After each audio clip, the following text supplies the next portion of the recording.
hakoshkanabi. Emagiabi. Managa he. Ade. Akichitawakan. Ina. Hasquia.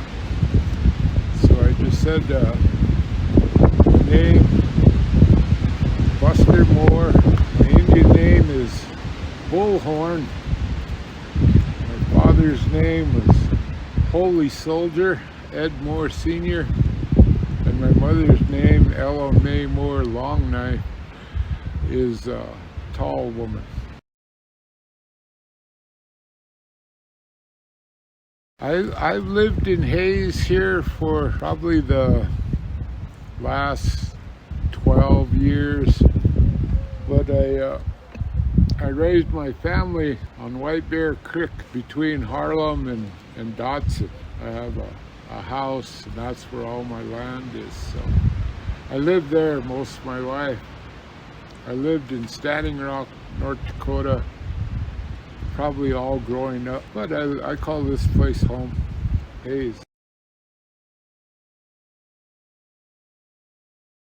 I was born in 1961 in Bismarck, North Dakota.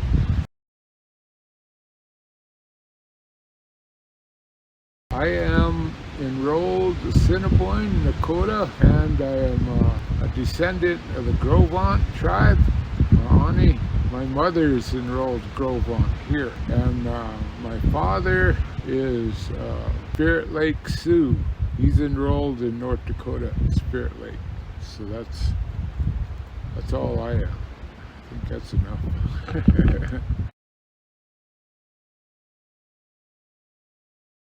On my father's side, my grandfather's name was Sam Moore, and my grandmother's name was Rose King Moore. And on my mother's side, my grandfather's name is Roy Longknife, and my grandmother's name is Rose One Man Longknife.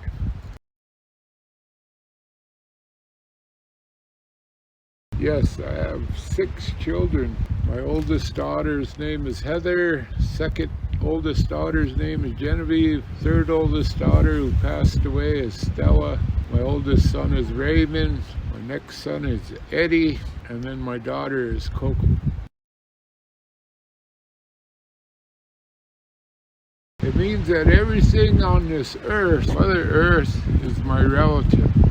Us Nakodas, we call ourselves the generous ones. And we believe that we're related to every living thing.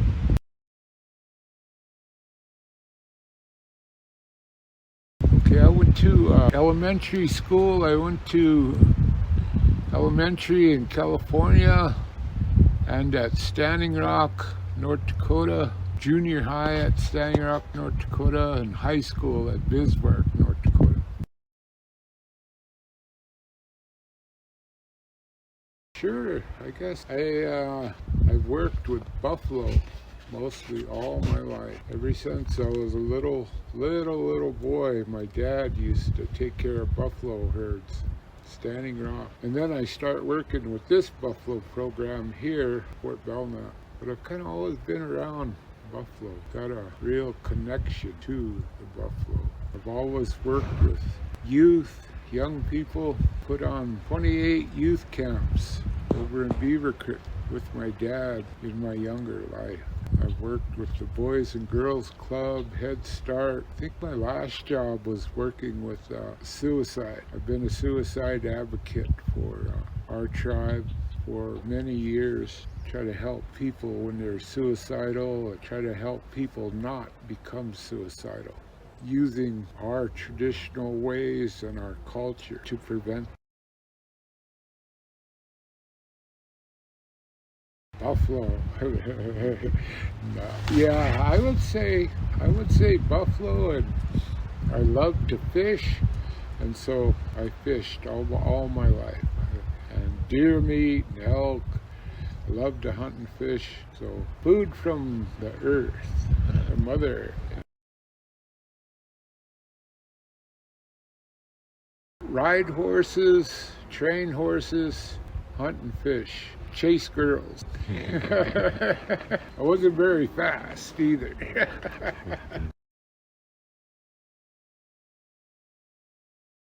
A little bit.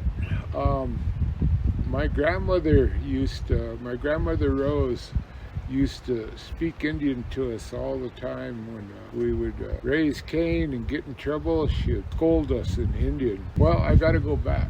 When I was born, my dad was the chief of police and my mother was a jailer. And I grew up with 9 brothers and sisters. And so all these old women that used to have drinking problems in Standing Rock would be my babysitters ever since the day I was born. And all they did was talk Sioux Indian to me. So that was my first language.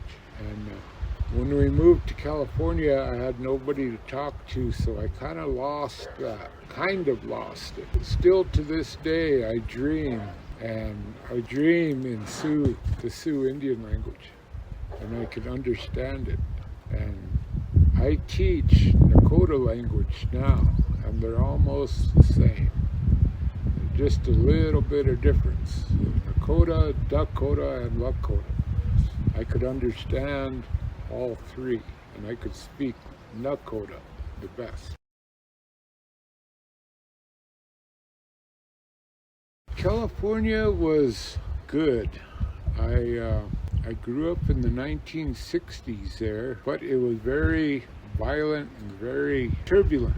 Where I grew up, there was the Black Panthers, there was the Zodiac Killer, the Vietnam War was going on, Indians were taking over Alcatraz, hippies were invading the state. There was a lot of diversity and a lot of turmoil there. You learn to survive in an environment like that.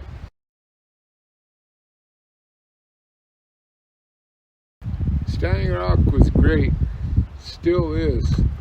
That's where I learned to work with horses and buffalo, mostly. My dad had a boys ranch there, so I grew up with 14 stepbrothers, 9 brothers and sisters.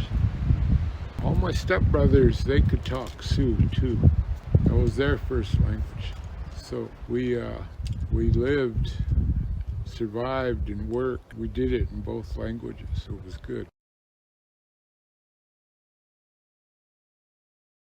Not growing up until I didn't get involved in that until I was an adult, married with kids. When I first start learning my language again, you don't only learn the language, how to read, write, and talk it.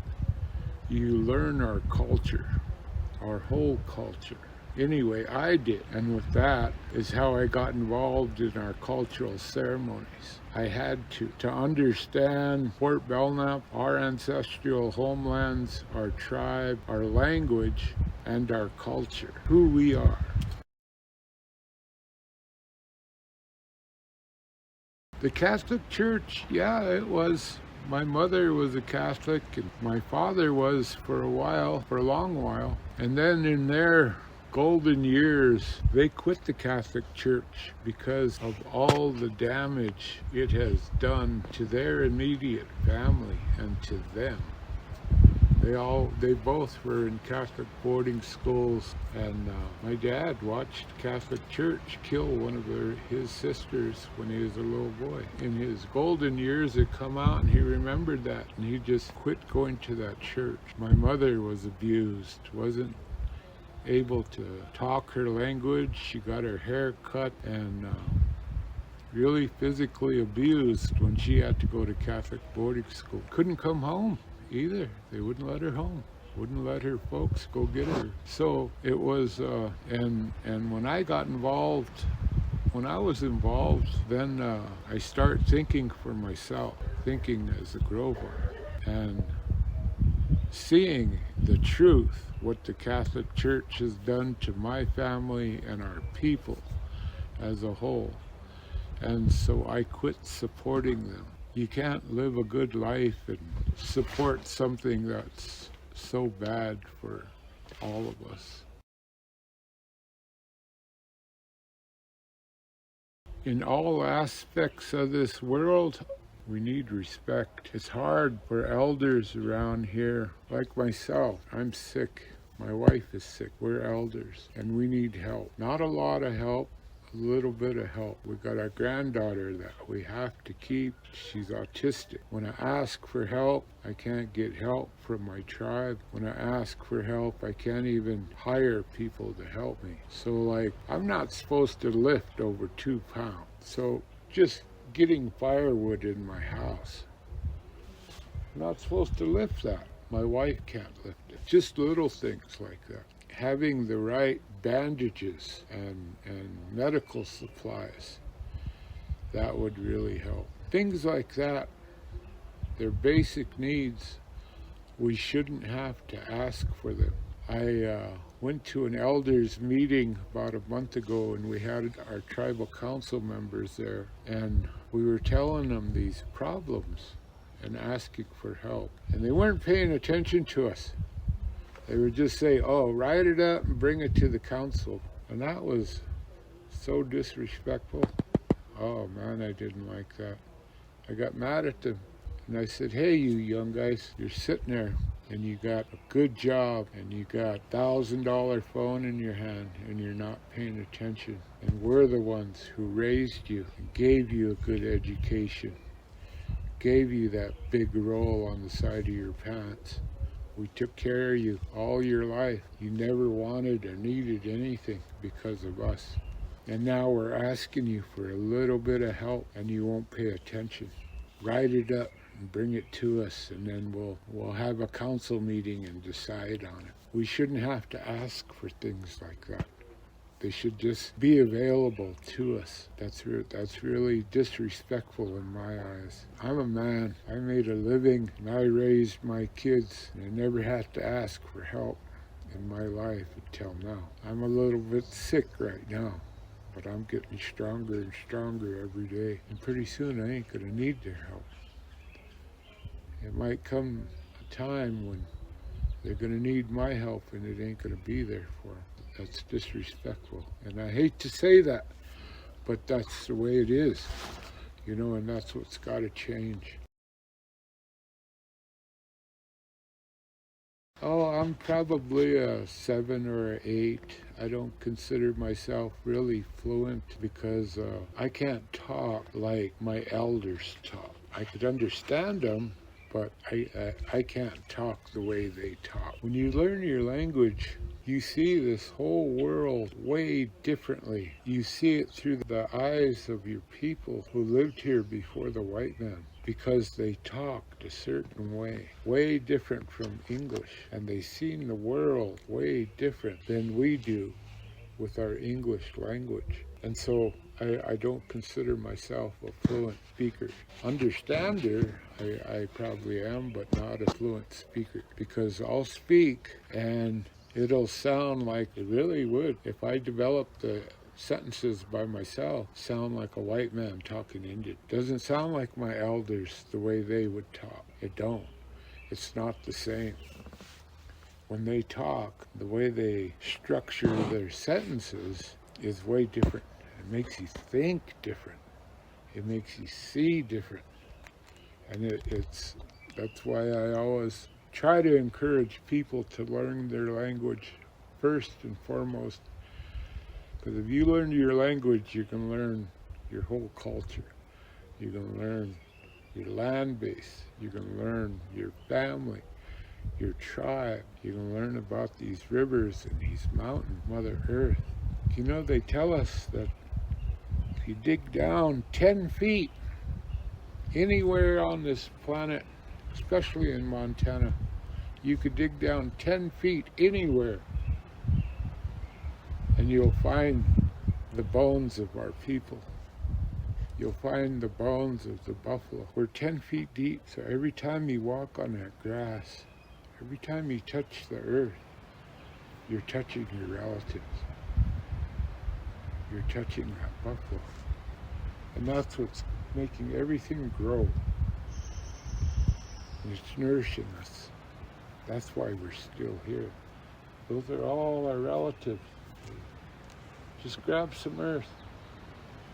That might be part of your grandma or grandpa, great grandma, grandpa, who were buried here, you know, a couple generations back. That might be them. That might be their bones. That's what I'm talking about. When you learn your language, you'll learn who you are and why you're here, why you belong here. I get off on these questions. No one asks me them, so. You know, that's a good question.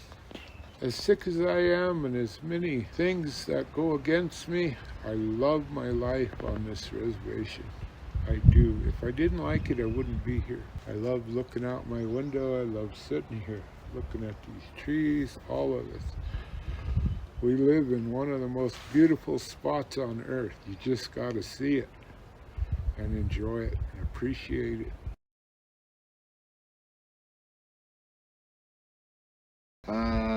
Yeah. I can't sing. All my life, powwow drums are trying to teach me how to sing powwow songs. And I can't catch it. I could sing Sundance songs and prayer songs, but my youngest daughter, Coco, danced powwow. She drug us to every powwow around here for years and years, and they have really changed. Sometimes I don't like what I see at our powwows, but that's change.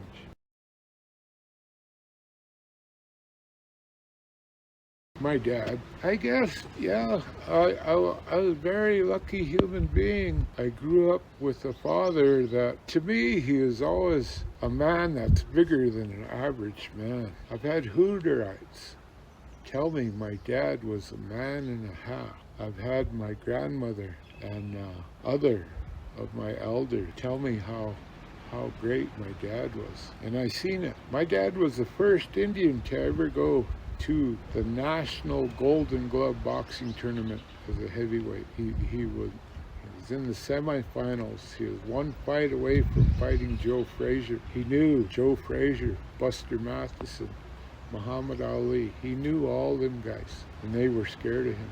When he got off the plane from New York City, the coach, Minnesota Vikings, flew there from Minnesota and recruited him to play football for the Minnesota Vikings.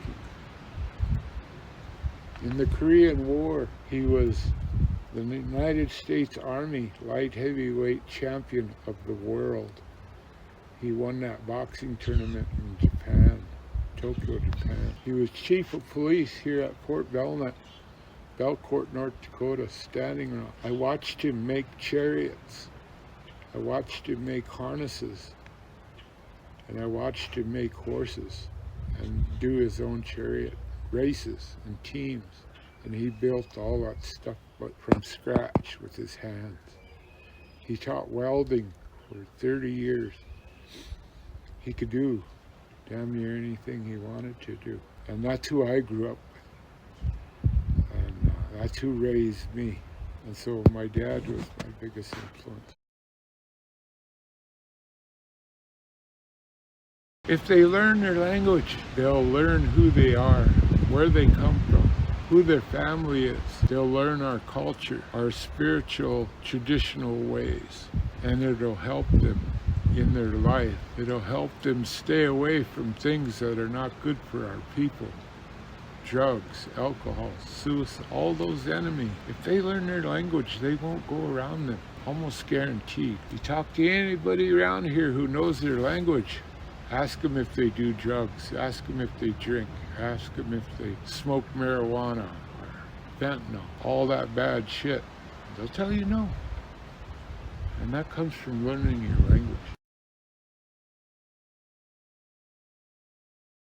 I'll tell you a traditional story. Nechin Wanagash. It just said, right now, but long time ago, before we were given our sacred chanubas, our pipes, way back, when we were all one people, one tribe. Creator, he gave us two things. He said, I'm going to give you two things.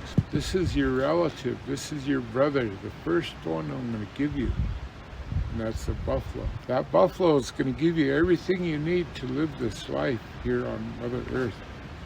Food, clothing, shelter, tools, You follow it around like a big brother, like parents. That's your relative. That buffalo give you everything you need. Then the second thing I'm going to give you is this braid of sweetgrass. You had a long braid of sweetgrass. When you need to talk to me, you burn this. You light it up.